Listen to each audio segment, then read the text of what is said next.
Good morning ma'am. Good morning बच्चों। अभी हम वर्गीकरण के बारे में पढ़ रहे थे, तो आज हम जानेंगे कि वर्गीकरण की आवश्यकता क्यों है। वैसे तो हमने बेसिकली देखा था कि हमें क्यों जरूरत पड़ती है। पृथ्वी पर इतनी विशाल संख्या में जीव उपस्थित हैं कि हम एक का अध्ययन नहीं कर सकते, इसीलिए। लेकिन हम कुछ और पॉइंट जानेंगे और इन्हें लिखेंगे भी। तो आप लोग हेडिंग डाल लीजिए, वर्गीकरण की आवश्यकता। कभी कभी ऐसे पूछ लेता है क्वेश्चन की वर्गीकरण की आवश्यकता क्यों है, तो आप लोग पॉइंट वाइज इसका आंसर लिखवा, इसीलिए लिखवा देती हूँ।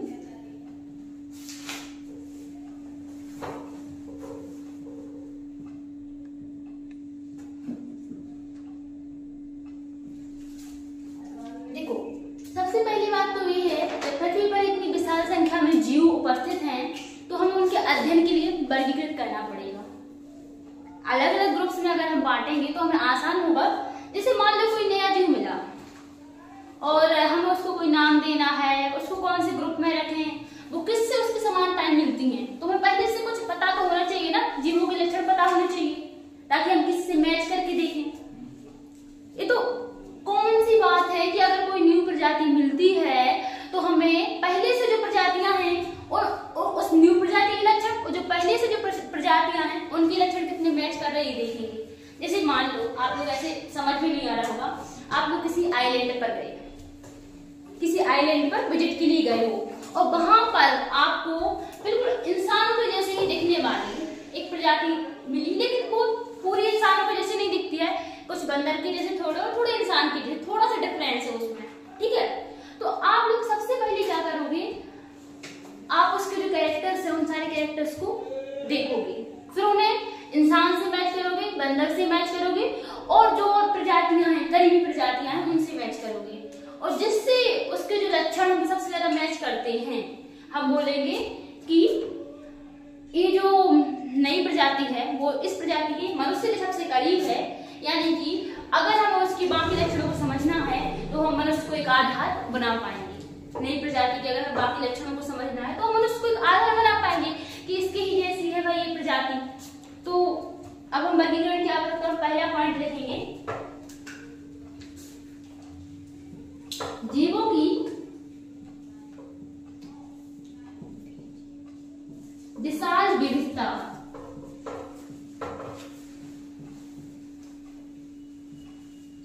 विविधता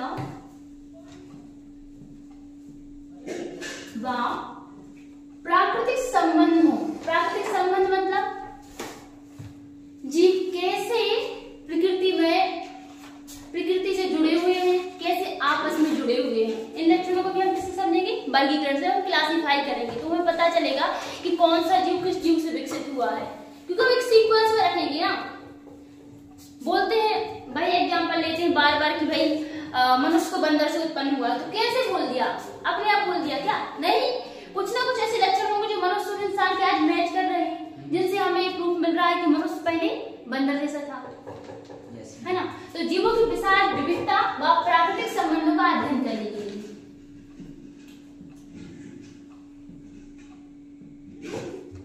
प्राकृतिक संबंधों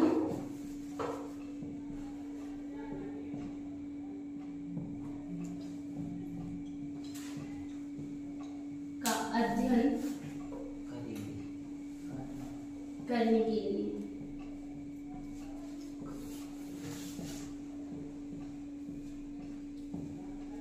पहला तो हमारा ये बिंदु हो गया, जीवों की विशाल विविधता व प्राकृतिक संबंधों का अध्ययन करने के लिए।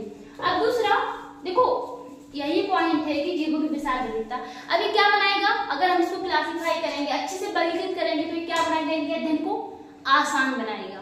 तो दूसरा हमारा पॉइंट क्या है, जीवों के अध्ययन को सरल बनाना।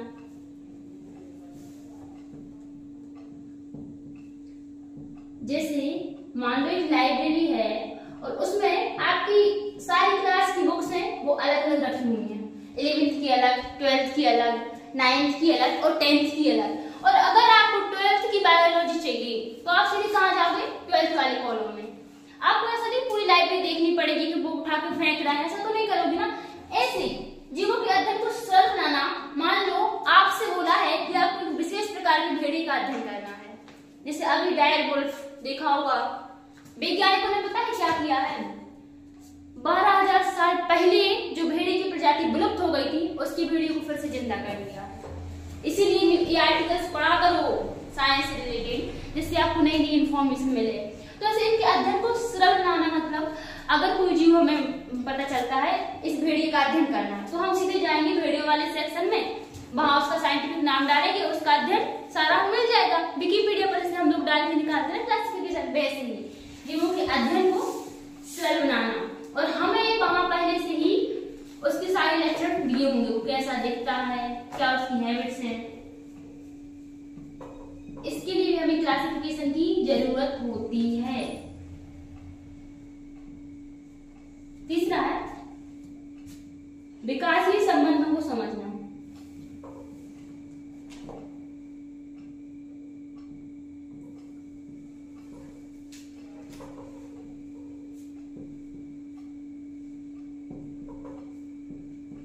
संबंधों को समझना, देखो जब हम जीवों को क्लासिफाई करेंगे तो हमें ऐसे बहुत सारे लक्षण मिलेंगे जो जीवों के आपस में क्या होते हैं, मैच होते हैं।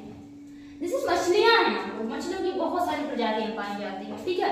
तो मछलियों में कुछ मछलियां ऐसी रहेंगी जिनके लक्षण क्या है, बहुत ज्यादा मैच हो रहे हैं, और कुछ के लक्षण क्या है, बहुत कम मैच हो रहे हैं।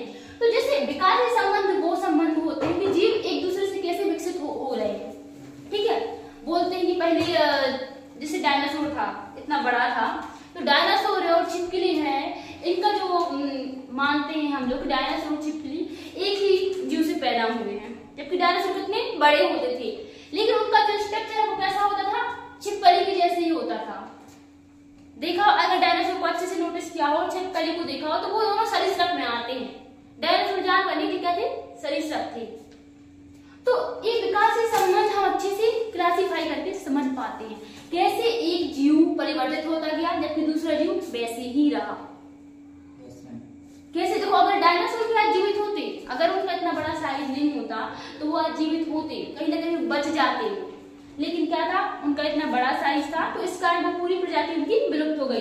लेकिन विकास के संबंध हमेशा बने रहते हैं। एक प्रजाति में जब परिवर्तन आते हैं, धीरे धीरे परिवर्तन इतने आते जाते हैं, वो प्रजाति अपनी पूर्व प्रजाति से बिल्कुल क्या होती है, भिन्न हो जाती है। जैसे अपने यहाँ क्या चलता है, कुल चलता है ना, कि एक कुल है, पहले भाई भाई रहते हैं, फिर धीरे धीरे क्या होते हैं, भाई भाई अलग रहने लगते हैं, फिर और उनके बच्चे, फिर ऐसे कुल तोड़ हो जाता है कि अलग अलग ही देवी देवता हो जाते हैं ना।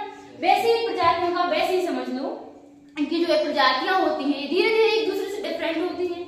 मान लो अलग अलग स्थान पे रहने लगी तो उनको भोजन, उनका आवास अलग अलग हो गया, तो ऐसे धीरे धीरे उनके लक्षण है वो अलग होते जाते हैं। लेकिन जब हम उनके जीवाश्म देखते हैं या हमें उनके फोसिल्स मिलते तो हम उनसे देखते हैं तो हमें उनका जो विकासीय क्रम वो पता चलता है, कैसे एक जीव से दूसरा जीव, फिर दूसरे से तीसरा जीव, ऐसे विकास हो रहा है वो हमें पता चलता है। तो वो हम वर्गीकरण से क्या समझ सकते हैं, आसानी से समझ सकते हैं। और हमारा चौथा पॉइंट जो है वो ये है कि किसी एक जीव के द्वारा हम उसके पूरे वर्ग का पता लगा सकते हैं। किसी एक मनुष्य का अध्ययन करके हम सारे मनुष्यों की मुख्य विशेषताएं पता लगा सकते हैं। या फिर अभी तो आपने चूंकि क्लासिफिकेशन पढ़ा नहीं है तो अभी आपको ऐसे मैं एग्जांपल दूंगी। अगर मनुष्य है तो मनुष्य की क्लास होती है मैमल्स। कौन सी? मैमल्स। स्तनधारी जो अपने बच्चों को क्या करते हैं, दूध पिलाते हैं।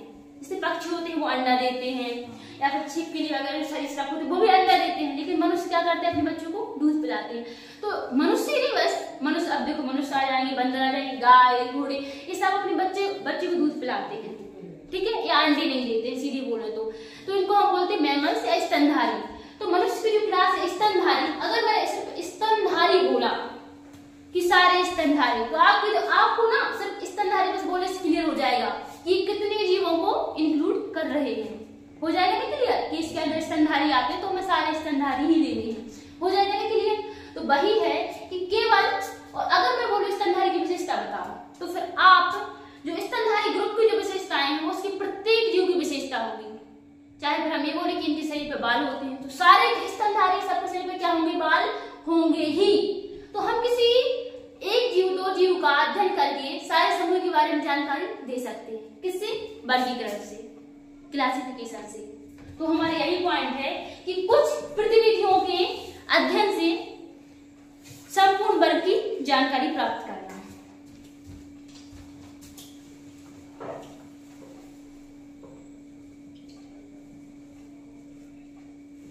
कुछ प्रतिनिधियों के अध्ययन से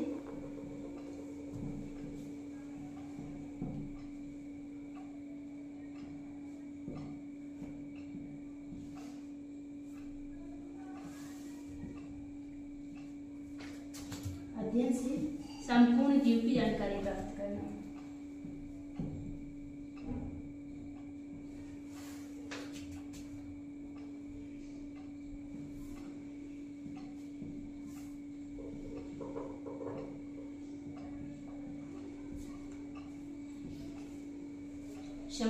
संपूर्ण वर्ग यानी जो जिस क्लास से वो आता है या जिस ग्रुप से वो आता है उसकी जानकारी प्राप्त करना।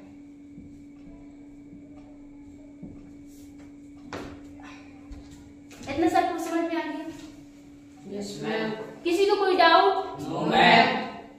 ठीक है, अब देखो 1 2 3 4 एक पॉइंट और लिखते हैं। जैसे अगर क्वेश्चन आएगा तो हो सकता है 3 या 5 नंबर में ही आएगा, तो हम 5 पॉइंट लिख लेते हैं।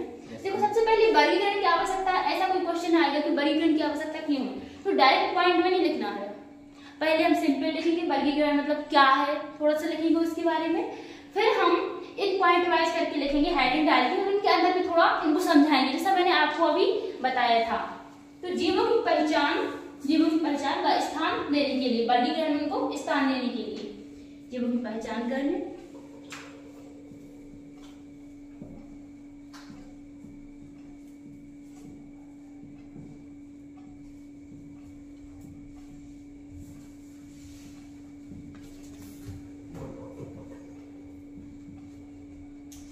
स्थान देने के लिए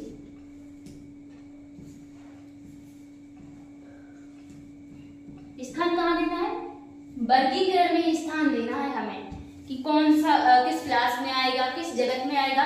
जब इसको अभी इसको आगे पढ़ोगे तो थोड़ा और समझ में आने लगेगा कि कैसे क्लासिफाई करते हैं, क्योंकि अभी तुम लोग को 10th में था तो क्लासिफिकेशन का, पर उतना डीपली नहीं था, तो हो सकता है तुम लोग ने अच्छे से पढ़ाना हो। लिखिए सबको? Yes ma'am. आगे बढ़े? Yes ma'am. अब इसके बाद हमें वर्गीकरण के बाद हमें पढ़ना है। देखो 3 टर्म हैं जिनको पहले हम समझ लेते हैं, वर्गीकरण, वर्गीकी और वर्गीकरण विज्ञान। सबसे पहले हम वर्गीकरण को समझते हैं।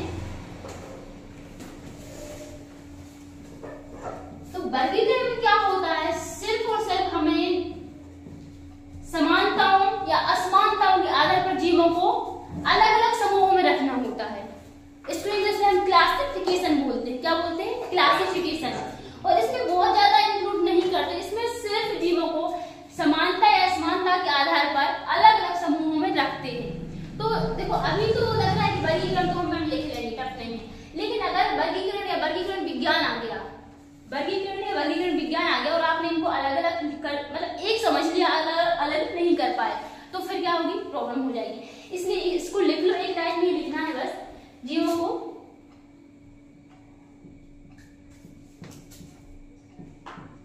समानताओं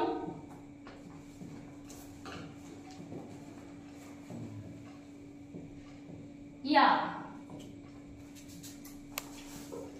असमानताओं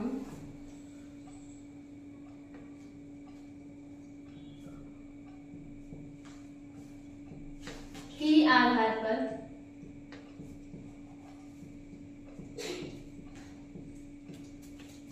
समूह में रखना।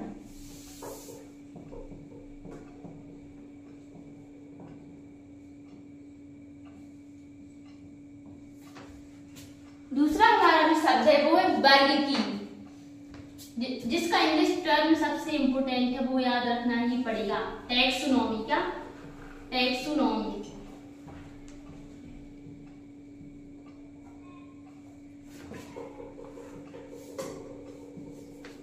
और वर्गीकी के जनक कौन कहे जाते हैं? Carolus Linnaeus. कैरोलस लीनियस वर्गीकरण में, और इन्हीं को हमें मुख्यतः है कि बहुत सारे कैरोलस लीनियस की क्या होते हैं, बहुत सारे क्वेश्चंस आते हैं। ऑब्जेक्ट तो इनके इतने आते हैं, ये एक नई का आएगा ही पूरे साल में, 2-4 तो इनके हो जाएंगे, हर एग्जाम एक नई का आता ही है इनका।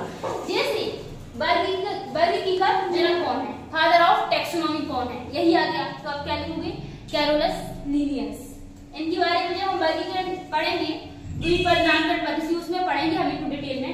अभी सिर्फ इतना लिख लो इनके बारे में कि ये किस वर्गीकरण की क्या है, जनक है, फादर ऑफ टेक्सोनॉमी।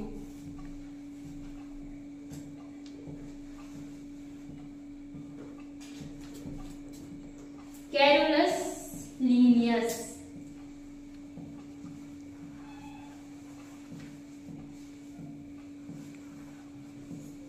अभी वर्गीकरण क्या होती है, क्यों सब कोई इसी का नाम लेता रहता है पूरे इसमें। देखो वर्गीकरण में क्या होता है, जो जीव होते हैं उनका वर्गीकरण तो सम्मिलित होता ही है, साथ ही साथ इसमें जीवों को नाम देना, उनकी पहचान करना भी सम्मिलित होता है। इसमें सिर्फ हम क्या करते हैं, इसमें हम नाम देते हैं ना, उनकी पहचान करते हैं, सिर्फ हम समानताओं और असमानताओं के आधार पर समूह में रखते हैं। लेकिन ये समानता असमानता हम कहाँ से पता चलेगी, जब हम किसी जीव को पहचानेंगे। पहली पहचान तो होनी चाहिए, पहले पता तो चलना चाहिए कि वो जीव क्या है, क्या उसके लक्षण है। जब हम पहचान कर पाएंगे तभी तो उनको अलग अलग समूहों में बांट पाएंगे। तो वर्गीकरण में वर्गीकरण होता है, पहचान करना होता है और नामकरण होता है। तो वर्गीकरण एक ब्रॉड टर्म है, यानी कि इससे ज्यादा चीजें इसमें सम्मिलित होती हैं। तो आप ले सकते हो, सबसे पहले हम किसी जीव को क्या करेंगे, पहचान। हाँ, पहचान के लिए हमें उसके पहले लक्षण पता होने चाहिए, लक्षण पता रहेंगे फिर हम उसकी पहचान कर पाएंगे, हाँ ये वाला जीव है, ठीक है। तो लिखेंगे पहचान,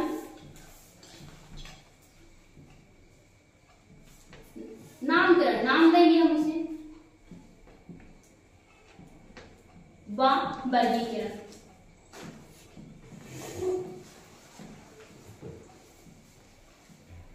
ये तीनों इसमें सम्मिलित होते हैं टेक्सोनॉमी में।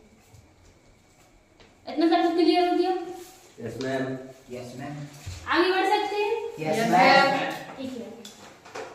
हाँ, इसमें एक चीज और होती है, जब हम पहचान करेंगे या उनको नामकरण करेंगे तो कुछ ना कुछ नियम या रूल्स लगेंगे, कुछ विधियां रहेंगी, है ना, तभी तो उनकी पहचान वर्गीकरण कर पाएंगे, नामकरण कर पाएंगे। ऐसे तो नाम नहीं गिरे, तो वो जो विधियां होती हैं वो भी वर्गीकरण के अंतर्गत आती हैं।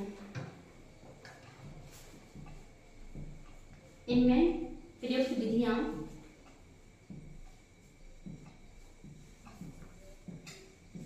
नियम वर्गीकरण।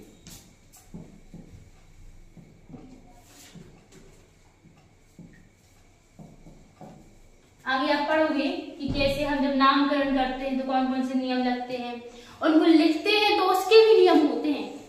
अपना नाम तो हम कहीं भी दीवार पर जहां घूमने जाते हैं, कहीं भी घूमने गए तो अपना नाम वहां लिखे आएंगे। एक हार्ट बना लिया, उसमें SPJK, मतलब मैं कहीं भी घूमने जाती हूँ तो मैं यही सोचती हूँ कि इंडिया के लोगों का सेंस है कैसा सिविक सेंस। भाई इतनी साल पुरानी, चलो 200-500 साल पुरानी कोई आप कहीं जगह पर घूमने गए जिसका इतिहास में विशेष महत्व है और आप वहां जाके हार्ट बना के लिखाते हो SPG, इसका क्या मतलब है? तो ऐसे ही ना हम अपना नाम कहीं भी लिख देते हैं, लेकिन जो वैज्ञानिक नाम होता है उसको लिखने के कुछ रूल्स होते हैं, कुछ कायदे कानून होते हैं, उसको हम ऐसे कहीं भी नहीं लिख सकते हो। पहली बात तो जो इतने छपरी लोग होते हैं जो नाम लिखाते हैं उनको तो वैज्ञानिक नाम याद ही नहीं होंगे, जो पढ़ने वाले बच्चे हैं वही उनको याद कर पाएंगे। इतना क्लियर हो गया आप लोगों को? ठीक है। अब हमारा जो तीसरा टर्म है, तीसरा शब्द है वर्गीकरण विज्ञान। वर्गीकरण विज्ञान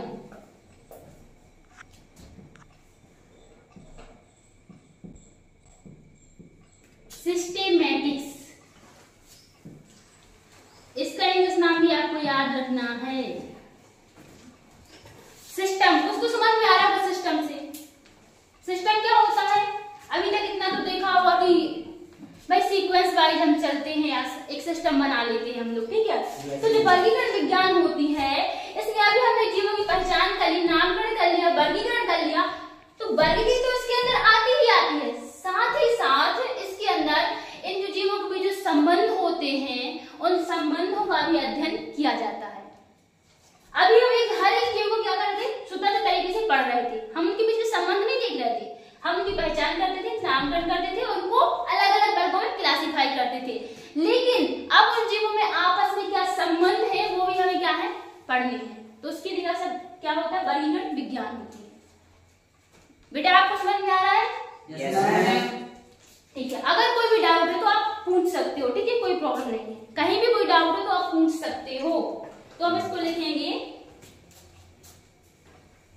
इसके अंदर वर्ग की तो आती ही आती है, तो वो तो मैं ऐसे डायरेक्ट लिख दूंगी तो आप समझ जाओगे।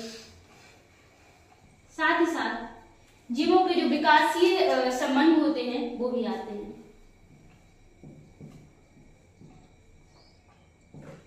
यहाँ वर्ग की लिखा हुआ है, इसका मतलब क्या?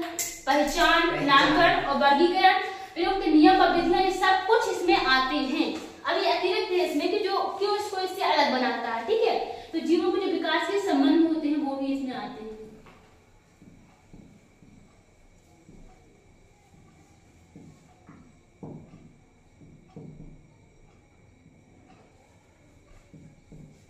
किसी को कोई डाउट? सबने इतना नोट कर लिया? ठीक है, फिर ये भी क्लियर कर दूं। सब क्लियर हो गया ना? Yes ma'am. अभी हमने क्या देखा है, वर्गीकरण। अब हम देखेंगे नामकरण, कैसे जीवों को नाम दिए जाते हैं। और अच्छी बात तो ये है कि द्विपद नामकरण पद्धति है, तो सारे नाम आप लोग क्या करते हो, याद कर लेते हो, वैज्ञानिक नाम। वरना अगर बहुपद नामकरण पद्धति होती तो शायद हम 10-12 वैज्ञानिक नाम ही मुश्किल से याद कर पाते। वो इतने बड़े नाम थे तो उनको सॉल्व किया गया और फिर द्विपद नामकरण पद्धति आई। तो पहले हम देखेंगे नामकरण की आवश्यकता क्यों है। कोई भी चीज ऐसे नहीं आती ऑटोमेटिक आ गई बेटा कि वैज्ञानिकों के मन में आया कि हर चीज का हम वैज्ञानिक नाम रख देते हैं फैशन के लिए और उन्होंने रख दिया, ऐसा नहीं होता। समस्याएं जब आती हैं तो विज्ञान उनको क्या करता है, सॉल्व करता है। विज्ञान है किस लिए, मनुष्य की आवश्यकताओं को पूरा करने के लिए और समस्या को समाप्त करने के लिए। हाँ, तो हम नामकरण पढ़ना है हमें, इसको इंग्लिश में बोलते हैं नोमेनक्लेचर।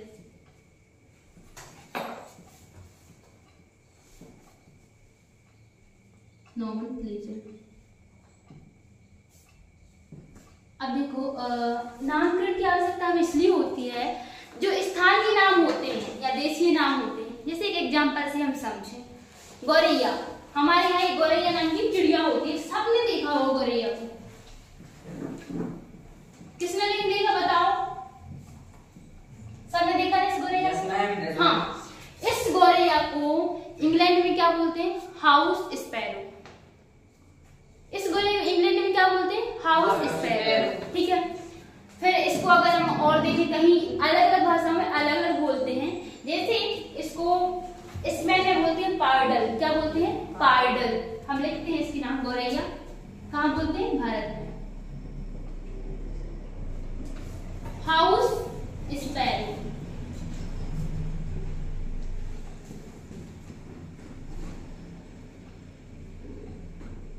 ये कहाँ बोलते हैं, इंग्लैंड में। इसको जापान में बोलते हैं सुजुन। क्या बोलते हैं, सुजुन।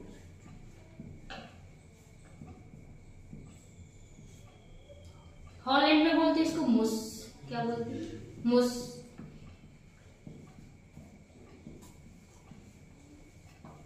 और एक अभी बताया था मैंने, क्या बताया था, पार्डल। क्या बताया था, पार्डल। ये आपके काम करने, इसको नोट नहीं करना है, ये सिर्फ समझने के लिए है। ये कहीं भी पूछ जाएगा आपसे कि इसको वहां पे क्या बोलते हैं, इसको स्पेन में बोलते हैं पार्डल, ठीक है। अब प्रॉब्लम ये थी कि कोई इंडिया का आदमी अगर इंग्लैंड में जाता है और अगर वो सिर्फ घूमने के लिए जाता है, एंजॉय करने के लिए जाता है, तो वो गौरैया को हाउस स्पैरो मान ही लेगा, उसे कोई समस्या नहीं होगी। लेकिन वो अगर कोई साइंटिफिक रिसर्च के लिए जाता है, कोई स्कॉलर है, वो पीएचडी कर रहा है, कुछ पढ़ाई करने जाता है या कुछ अध्ययन करने जाता है और उसको ऐसे नामों का सामना करना पड़ता है, तो क्या वो अच्छे से अपनी रिसर्च कर पाएगा? सामान्य भाषा में तो हमें प्रॉब्लम होगी, सामान्य कामों में तो हमें प्रॉब्लम होगी, लेकिन अगर कोई वैज्ञानिक कार्य है, कोई ऐसा पढ़ाई का कार्य है, तो उसमें तो हमें बहुत ज्यादा प्रॉब्लम होगी। तो दूसरी बात, कोई यूनिफॉर्म नाम ना होने के कारण हम अगर हमें इंटरनेशनल कोई इनके बारे में जानकारी देनी तो वो पाएंगे। देखो बाकी शब्द हम ट्रांसलेशन कर लेते अच्छी बात है, लेकिन जब जीवों के नाम की बात आती है तो फिर इनके लक्षण होते हैं, इनके बारे में इनकी पहचान करना ही तो मुश्किल हो जाता है। अब वहां का कोई बंदा रहेगा इंग्लैंड का, वो अगर गौरैया खोजेगा तो वो हाउस स्पैरो समझेगा, इधर हमारे इधर गौरैया नाम से उसके बारे में जानकारी है, समझ नहीं पाएगा।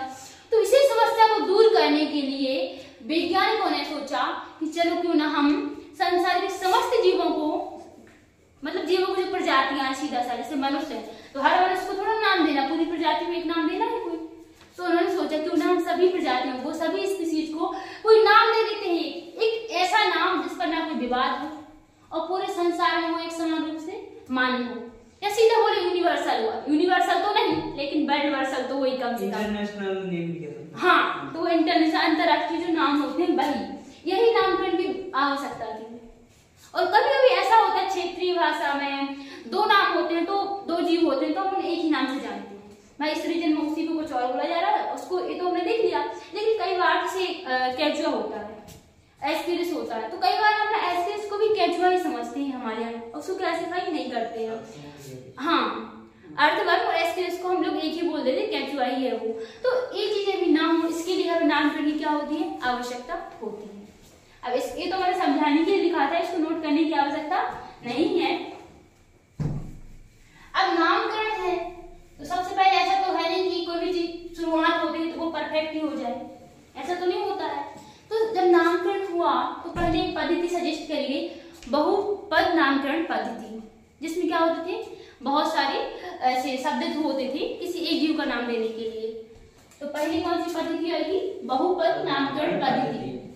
क्या होता है, अब जो बुक्स है उनका सिलेबस कम पे कम ऐसे रिड्यूस ही करते जा रहे हैं हम लोग, बस बच्चों को ना कुछ एनसीईआरटी पता नहीं क्या ही हो गया है। पहले बहुत सिलेबस में बहुत सारी चीजें होती थी, अब क्या होता जा रहा है, कम सिलेबस होता जा रहा है, तो बहुत सारी चीजें आपको एनसीईआरटी में नहीं मिलेंगी, लेकिन आप अगर पढ़ोगे तो आपकी समझ विकसित होगी और आगे आपको काम आएगी। तो पहली हमारी है बहुपद नामकरण पद्धति।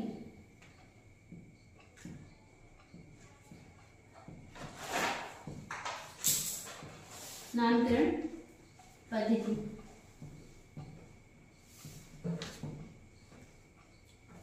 ये पद्धति ना, जब मतलब इस पद्धति को अगर देखें कि बहुपद, इसमें एक कोई भी जीव होता है उसके बहुत सारे शब्दों में नाम होते हैं, तो इसको याद रखना एक तो प्रैक्टिकली पॉसिबल नहीं है। जैसे एक एग्जांपल में देखते हैं, एक कैरियोफिलम नामक पौधा होता है, कैरियोफिलम,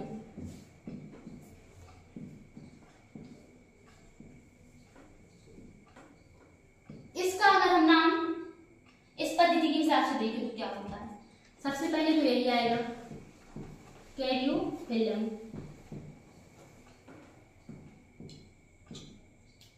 फिर आएगा सेक्सटिलस, कैरियोफिलम सेक्सटिलस, होलिस, ग्रेमिनियस,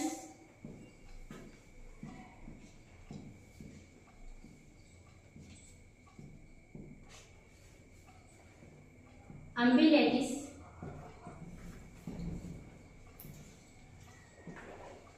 कोरिम्बस।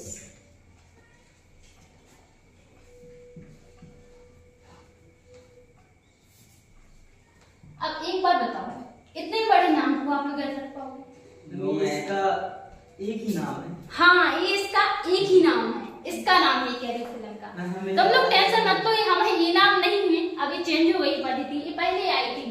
तो मैं इसमें समझाना ये चाह रही हूँ बेटा कि पहले बहुपद नामकरण पद्धति में जो कोई जीव था, जैसे कैरियोफिलम नामक पौधा था, ये चट्टानों पर उगता था, इसकी पत्तियां घास के जैसी होती थी और साथ ही साथ इसमें एक कोरिम्ब टाइप का पुष्पक्रम पाया जाता था। तो इसका जो पूरा नाम है वो उसके कैरेक्टर्स को बता रहा है। तो पहले वैज्ञानिकों ने ऐसे नाम रखने का सोचा, लेकिन अब बताओ ऐसे नाम क्या हम याद कर पाएंगे? मुश्किल से 2-4 ही नाम हम लोग याद कर पाएंगे। आप लोग ऐसे नाम याद कर पाओगे? No ma'am. तो इसीलिए ये पद्धति क्या नहीं थी, प्रैक्टिकल नहीं थी।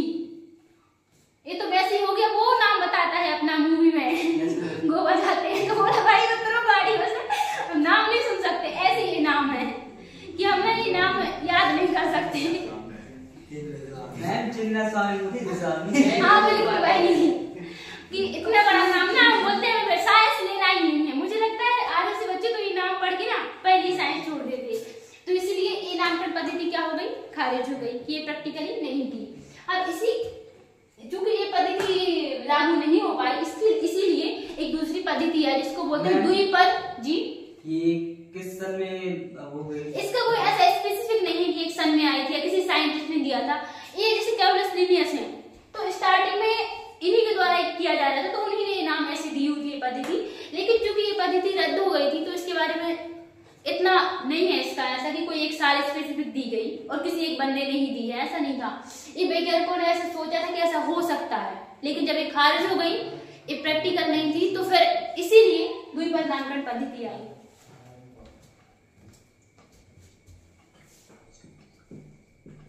ये बहुत इंपोर्टेंट है।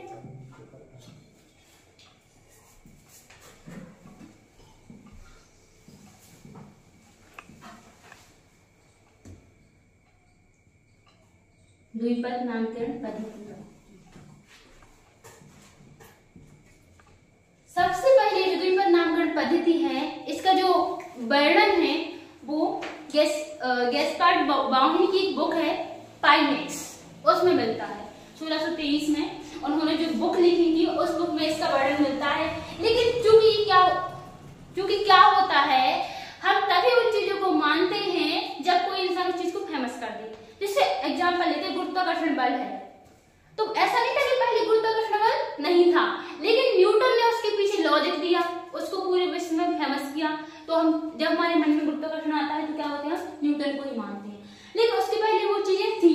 ऐसे जो कैरोलस लिनियस हैं, इन्होंने जो गैस्पार्ड बाउहिन थे, इनकी बुक थी, उसमें सबसे पहले इस द्विनाम पद्धति को देखा था और फिर इन्होंने इस पर विशेष रूप से काम किया था। इसलिए जब द्विपद नामकरण पद्धति के जनक भी आते हैं तो कौन आते हैं, कैरोलस लिनियस आते हैं। मैं आपको गैस्पार्ड बाउहिन लिखवा देती हूँ, लेकिन अगर कहीं भी इसके बारे में आता है कि द्विपद नामकरण पद्धति के जनक कौन है, तो आपको क्या लिखना है, कैरोलस लिनियस ही लिखना है। सबसे सर्वप्रथम इसका जिक्र कहाँ मिलता है,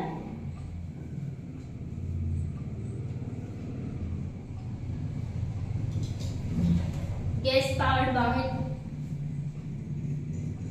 बाउहिन की इनकी जो बुक है पाइनेक्स, इसमें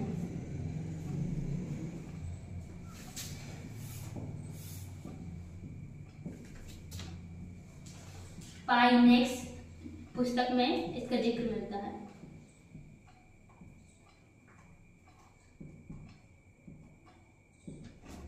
लेकिन इसके जनक कौन है, कैरोलस लिनियस। पता है, एक टाइप से हम बोले ना, हम किसी चीज को लेके बिल्कुल जुनून सा आ जाता हमें कि नहीं हमें करना ही है, उसी टाइप की पद्धति इन्होंने बहुत ज्यादा काम किया हुआ है। सीधा बोले तो इन्होंने बहुत सारी प्रजातियों पौधों की, जीवों की निकाली और उनका वर्गीकरण किया, उनका अध्ययन किया। और कहा जाता है कि इनका जो रियल नाम था वो था कार्ल वॉन लिन्ने, लेकिन इन्होंने द्विनाम पद्धति का अपना नाम भी बदल लिया था। तो सोचो कितना जुनून रहा होगा अपने काम के प्रति। और आजकल हम लोग तो पढ़ाई भी करना नहीं चाहते, क्लास में ही कभी कभी सो जाते हैं, है ना? Yes ma'am. हाँ बेटा, आप ही सबसे ज्यादा सोते हो। इसलिए बोलते हैं कि जो भी काम करो पूरे तन मन धन से उसको अर्पित होकर करना चाहिए, ठीक है? तो हम लिखेंगे अब द्विपद नामकरण पद्धति के जनक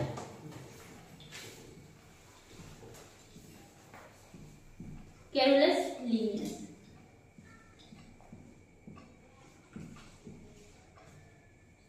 इन्होंने एक पुस्तक लिखी, किसी को उसका नाम पता है?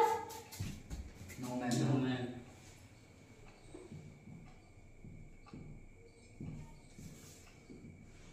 इन्होंने एक पुस्तक लिखी थी सिस्टेमा नेचुरी। अब इनके थोड़े से नाम दूसरी भाषा में होते हैं, डिफरेंट होते हैं। हम लोग सिस्टम बोलते हैं, उसमें सिस्टेमा बोलेंगे। तो इनकी एक जो पुस्तक है,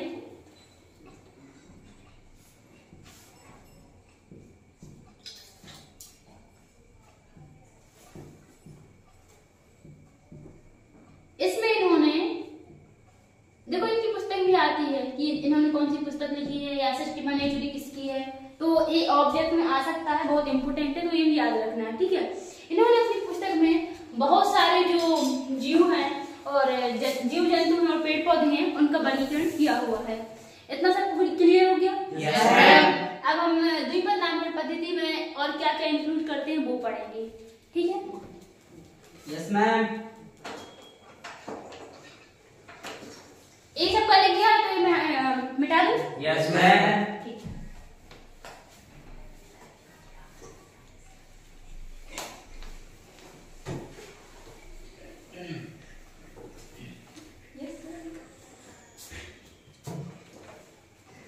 जैसे नाम से स्पष्ट है कि द्विपद, यानी इसमें क्या होंगे?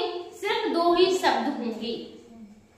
अभी हम इसमें बहुत ज्यादा डिटेल में नहीं जा रहे हैं क्योंकि अभी हम पद्धतियां पढ़ रहे हैं नामकरण की। अगर कहो तो मैं अभी पूरा डिटेल में पढ़ा दूं, लेकिन मुझे लगता है कि पहले ओवरव्यू ले लेते हैं, फिर इसके अंदर डीपली जाएंगे कि क्या रूल्स है, ठीक है? तो आगे हम बढ़ते हैं। द्विपद नामकरण पद्धति, इसमें दो पद होते हैं। एक एग्जाम्पल ले लेते जिससे हमें आसानी हो जाए समझने में। तुम लोगों को कोई एक वैज्ञानिक नाम याद हो तो बता दो, इसको मैं यहाँ लिख लूं। चलो मैं लिख देती हूँ एक, होमोसेपियंस। अपना ही बता दिया। चलो एक दूसरा नाम ले लेते हैं, एलियम सीपा। एलियम, एलियन में नहीं है, क्या है? Allium cepa. किसका नाम है? वैज्ञानिक नाम किसका? प्याज का। किसका? प्याज का वैज्ञानिक नाम है ये है। मुझे लग रहा था किसी साइंटिस्ट का नाम है। नहीं, प्याज का नाम है। आपको होमवर्क ये मिलता है कि अपने आसपास पाए जाने, गूगल से नहीं रखना है, अपने आसपास पाए जाने वाले 10 पौधे और 10 जानवरों के वैज्ञानिक नाम लिखकर लेके आओगे। Okay ma'am. सबके डिफरेंट होने चाहिए और एक दूसरे की कॉपी नहीं करना है। Yes, ma'am. एक दो किसी के मैच कर जाए तो कर जाए, लेकिन 10 के 10 मैच नहीं करने चाहिए।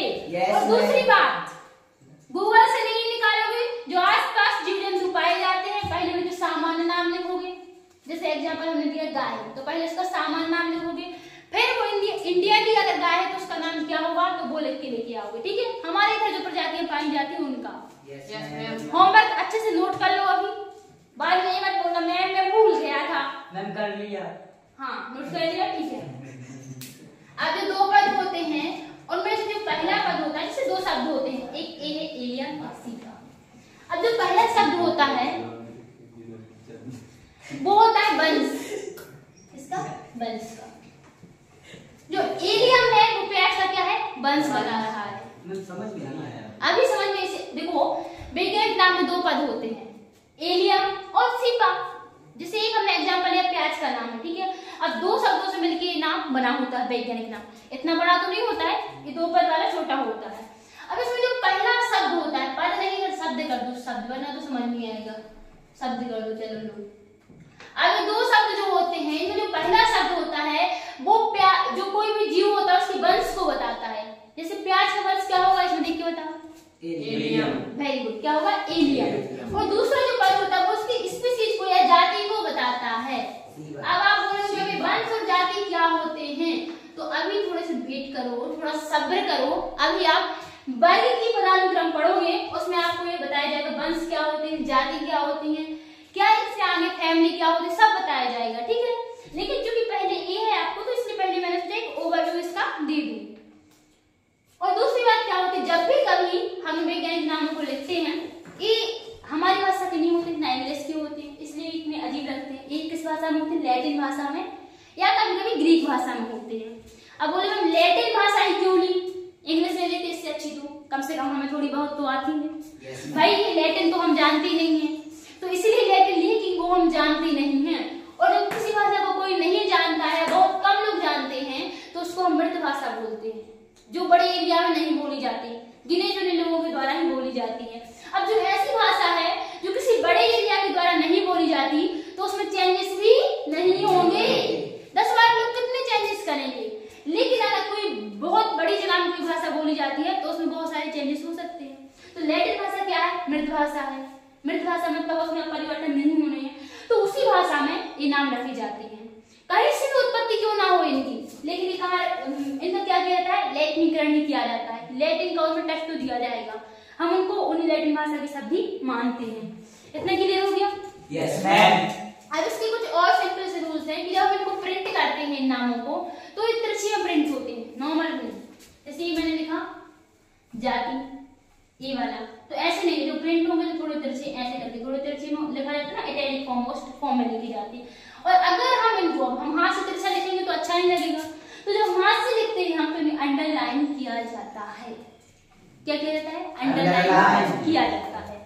अब इनके अब बहुत सारे रूल्स हैं जिनको हमें अभी सारे के सारे रूल्स नहीं पढ़ने हैं, मतलब अभी आगे बढ़ेंगे हम थोड़े तो और रूल्स देखेंगे। अब हम देखते हैं त्रिपद नामकरण पद्धति, जो कि त्रिपद नामकरण जो पद्धति है वो इतनी फेमस नहीं है, लेकिन ऐसा नहीं है कि वो मान्य भी नहीं है, वो मान्य है। कोई कोई जो शब्द होते हैं उनमें त्रिपद नामकरण पद्धति यूज की जाती है, ठीक है, लेकिन बहुपद नामकरण पद्धति अब यूज नहीं करी जाती। त्रिपद नामकरण पद्धति, इसमें कुछ खास नहीं होता है। जैसे नामकरण पद्धति, जैसे आप लोग देखते हैं पौधे होते हैं, गेहूं ले लिया हमने, गेहूं, तो अब एक गेहूं है, मान लो हमारे इधर कोई गेहूं की और किस्म उगाई जा रही है, आपके इधर कोई और किस्म उगाई जा रही है, लेकिन है तो क्या वो गेहूं ही है ना, तो उसकी जो जाति है वो तो गेहूं ही है ना, लेकिन जाति गेहूं, लेकिन किस्में क्या है? अलग अलग है। अब ऐसी स्थिति में हम एक तीसरा शब्द और ले लेते हैं जो उसकी किस्म को बताता है कि ये किस किस्म का पौधा है। ऐसे मनुष्यों बोले या जीवों में उपजातियां होती हैं, जाति रहेगी ये लास्ट में, उसमें तो उपजाति लगेगी। एग्जाम्पल से हम समझते हैं, मनुष्य हमारा ही नाम आपने बताया था, क्या बताया था? फिर से रिपीट करो आप। मनुष्य का क्या नाम, वैज्ञानिक नाम? होमो सेपियंस। होमो सेपियंस। अगर मैं कहूं कि होमो सेपियंस नहीं है तो आप क्या बोलेंगे? बोले कि मैम यही होता है, हम तो गूगल से रट कर आए हैं, है ना, होमो सेपियंस ही होता है। लेकिन बेटा मनुष्य के नाम में एक होमो क्या हो गया इसका? वंश। क्या हो गया? सेपियंस क्या हो गई? और अगर मनुष्य के नाम में हम उपजाति लगाते हैं तो वो भी इसकी क्या होती है? सेपियंस होती है। तो ये है इसका पूरा वैज्ञानिक नाम, होमो सेपियंस, सेपियंस। तो त्रिपद नामकरण पद्धति में जो जीव होते हैं उनकी वैज्ञानिक नाम में वंश और जाति के अलावा उपजाति भी होती है, ठीक है। ये हमने किसका उदाहरण लिया? जीवों का, जंतुओं का, ठीक है। अब हम एक उदाहरण पौधों का लेते हैं। गुड़हल का वैज्ञानिक नाम पता है किसी को? चलो ये बता दो, गुड़हल जानते तो वो क्या होती है? जासुन। जासुन जानते हो? Yes ma'am. वही हमारे बुंदेलखंड में क्या बोलते हैं हम? जासुन का फूल ले आओ। जासुन का फूल तो सबने देखा होगा, अगर किसी ने नहीं देखा तो रास्ते में देख लेना, कहीं भी लगा होगा, ठीक है। Yes ma'am. गुड़हल, और ये सब वैज्ञानिक नाम है जो बुक, ये तो अभी याद करते जाना। गुड़हल तो क्या है? हिबिस्कस। हिबिस्कस तो सबको पता ही होगा, ये तो इसका इंग्लिश नाम है ना, रोजा साइनेंसिस।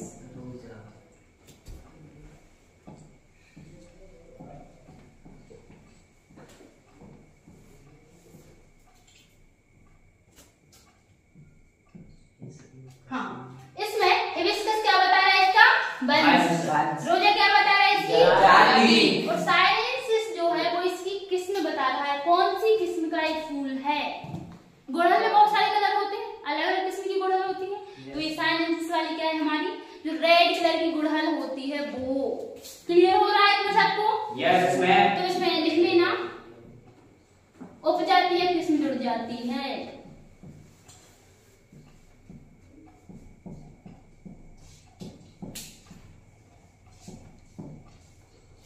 इतना क्लियर हो गया था सबको?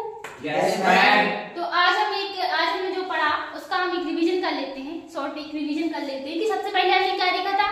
वर्गीकरण देखा था। Yes ma'am. उसकी आवश्यकता क्यों होती है? Yes ma'am. और जो वर्गीकरण की आवश्यकता क्यों होती है, ये क्वेश्चन तो कभी भी आगे सब पर बन जाना चाहिए। Yes ma'am. बिल्कुल बेसिक था, ठीक है। Yes ma'am. उसके बाद हमने वर्गीकरण और वर्गीकरण विज्ञान में अंतर देखा था। Yes ma'am. वर्गीकरण के जनक कौन होते हैं ये सब पढ़ा था, ठीक है। फिर हम आ गए थे नामकरण पर। तो नामकरण की आवश्यकता क्यों होती होती है, क्यों नामकरण करना जरूरी है और क्यों वैज्ञानिकों ने नामकरण पद्धतियां दी। बड़ा सब चीजों के नाम तो पहले से ही थे, ठीक है। हमने देखा था गौरव एक एग्जाम्पल से कैसे किसी एक जीव को अलग अलग देशों में अलग अलग स्थानों में अलग अलग माना जाता है, अलग अलग नाम से पुकारा जाता है, ठीक है। जैसे अब कुत्ता ही है तो कुत्ते को तमिल में नाई बोलते हैं, हमारे यहाँ कुत्ता बोलते हैं, विदेशों में डॉग बोलते हैं। तो ऐसे उसके 3-4 नाम होगा तो एक रूप लाने के लिए वैज्ञानिक नाम दिया गया था। फिर हमने बहुपद नामकरण पद्धति देखी जिसके अनुसार आप 2-4 नाम ही याद कर पाते। ये बहुत क्या है, इसमें बहुत सारे शब्द होते हैं तो ये याद करने में बहुत टफ होती है।